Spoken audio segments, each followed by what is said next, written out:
और यहां से सीधे अरुणाचल प्रदेश का रुख करते हैं, जहां प्रधानमंत्री नरेंद्र मोदी संबोधित कर रहे हैं। सब्जियां पहुंचाना,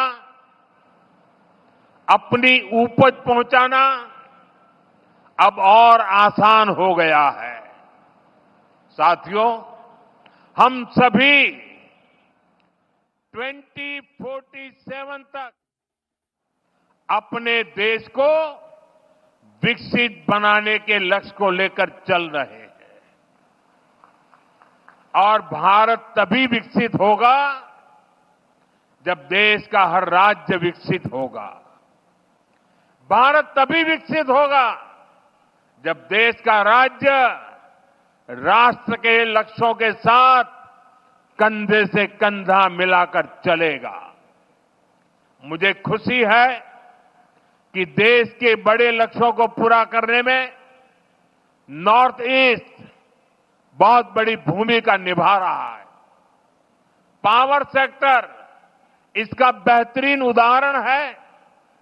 भारत ने 2030 तक 500 गीगावाट बिजली, 500 गीगावाट बिजली गैर परंपरागत स्रोतों से पैदा करने का लक्ष्य रखा है।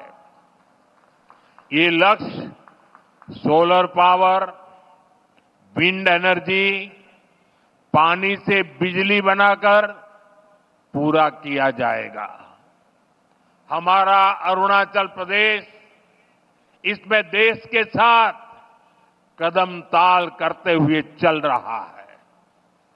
आज जिन 2 पावर प्रोजेक्ट्स का शिलान्यास किया गया है, वो पावर प्रोड्यूसर के रूप में अरुणाचल की स्थिति को और मजबूत करेंगे। इससे अरुणाचल के हजारों नौजवानों को नौकरियां मिलेगी और यहां विकास के कार्यों के लिए सस्ती बिजली भी उपलब्ध होगी। कांग्रेस की एक पुरानी आदत है कि विकास का जो भी काम मुश्किल होता है, उस काम को वो कभी हाथ ही नहीं लगाते, भाग जाते। कांग्रेस की इस आदत का नॉर्थ ईस्ट को, अरुणाचल को भी बहुत नुकसान हुआ। जो मुश्किल इलाके होते थे, जो पहाड़ों में हो, ये जंगलों के बीच हो, जहां विकास के काम करना चुनौती होता था, उन क्षेत्रों को कांग्रेस पिछड़ा घोषित करके भूल जाती थी। इसमें देश के ट्राइबल इलाके, नॉर्थ ईस्ट के जिले सबसे अधिक थे। जो बॉर्डर से सटे गांव थे, उनको देश के लास्ट विलेज कहकर कांग्रेस अपना पल्ला झाड़ लेती थी। और ऐसा करके कांग्रेस अपनी नाकामियों को छुपा ले जाती थी। यही कारण है कि आदिवासी क्षेत्रों से, बॉर्डर के एरिया से लोगों को निरंतर पलायन होता गया। साथियों, हमारी सरकार ने, बीजेपी ने इस अप्रोच को भी बदल दिया। जिनको कांग्रेस बैकवर्ड डिस्ट्रिक्ट कहती थी, हमने उनको एस्पिरेशनल डिस्ट्रिक्ट बनाया और वहां विकास को प्राथमिकता दी गई। बॉर्डर के जिन गांवों को कांग्रेस लास्ट विलेज कहती थी, उनको हमने देश के फर्स्ट विलेज माना। इसके अच्छे परिणाम आज हम देख रहे हैं। आज बॉर्डर के गांवों में विकास की नई रफ्तार देखी जा रही है। वाइब्रेंट विलेज प्रोग्राम की सफलता ने लोगों का जीवन आसान बनाया है। अरुणाचल प्रदेश के भी 450 से अधिक ऐसे बॉर्डर विलेजेस में तेजी आई है। वहां रोड, बिजली और इंटरनेट जैसी सुविधाएं पहुंची है। पहले बॉर्डर से शहरों की तरफ पलायन होता था, लेकिन अब बॉर्डर के गांव टूरिज्म के नए केंद्र बन रहे हैं। साथियों, अरुणाचल में टूरिज्म के लिए बहुत चलिए एक बार फिर से रुक करेंगे अरुणाचल का, जहां प्रधानमंत्री संबोधित कर रहे दे रही है। यहां बड़ी संख्या में वर्किंग वुमेन हॉस्टल बनाने का जो काम शुरू हुआ है, उससे भी बेटियों को बहुत सुविधा होगी। साथियों, यहां बहुत बड़ी संख्या में माताएं बहनें आई हैं। मैं आपको जीएसटी बचत उत्सव की फिर से एक बार बधाई दूंगा। नेक्स्ट जनरेशन जीएसटी रिफॉर्म का भी बहुत बड़ा फायदा उन्हें ही मिलने वाला है।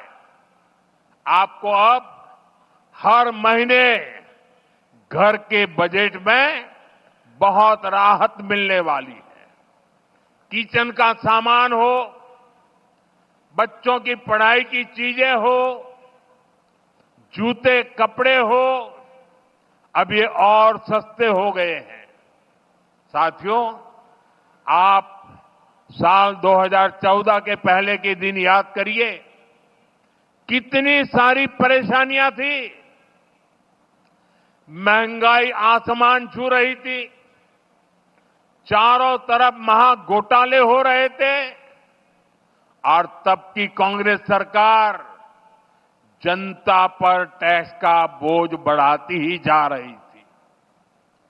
उस समय साल में 2 लाख रुपए कमाने पर भी इनकम टैक्स लग जाता था।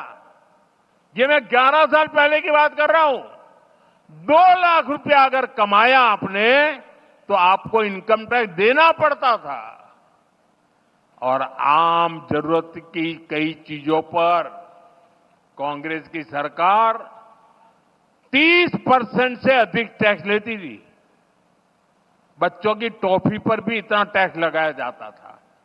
साथियों, तब मैंने कहा था, मैं आपकी कमाई और आपकी बचत दोनों को बढ़ाने का काम करूंगा।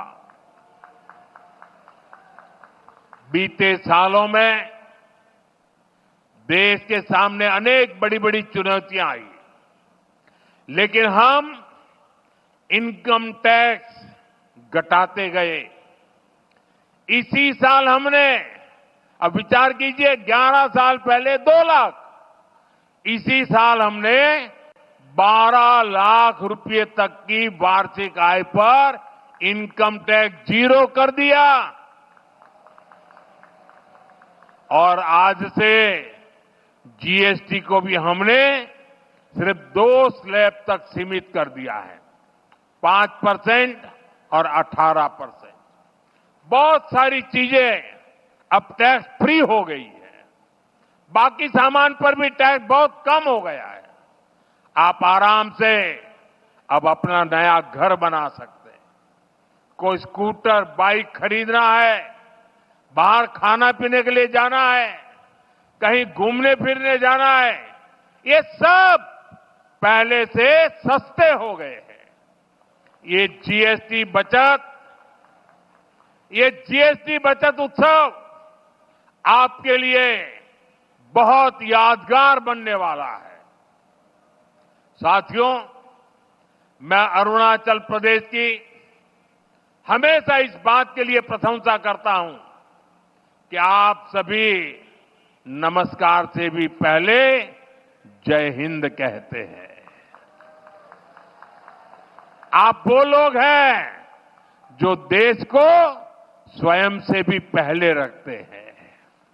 आज जब हम सब मिलकर विकसित भारत बनाने के लिए इतनी मेहनत कर रहे हैं, तो देश की हमसे भी एक अपेक्षा है।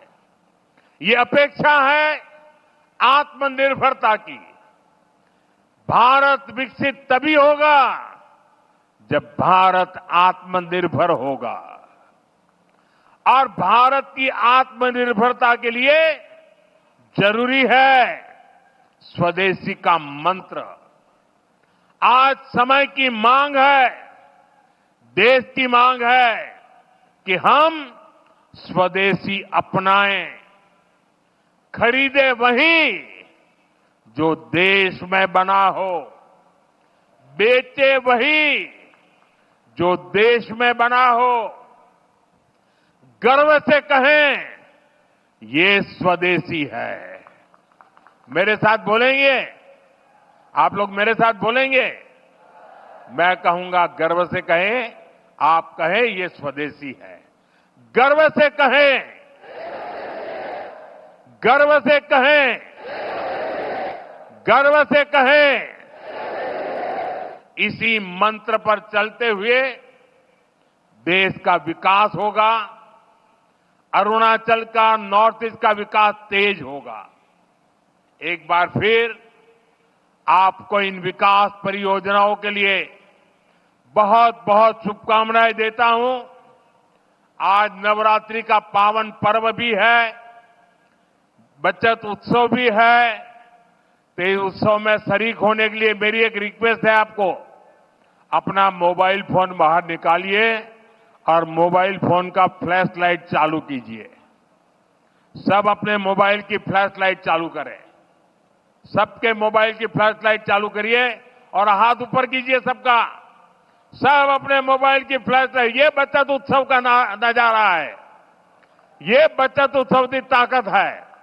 ये नवरात्रि का प्रथम दिन है। देखिए प्रकाश ही प्रकाश है और अरुणाचल का प्रकाश पूरे देश में फैल जाता है। देखिए चारों तरफ नजारा देखिए, चारों तरफ नजारा देखिए, रोशनी ही रोशनी, चमकते तारों की तरह।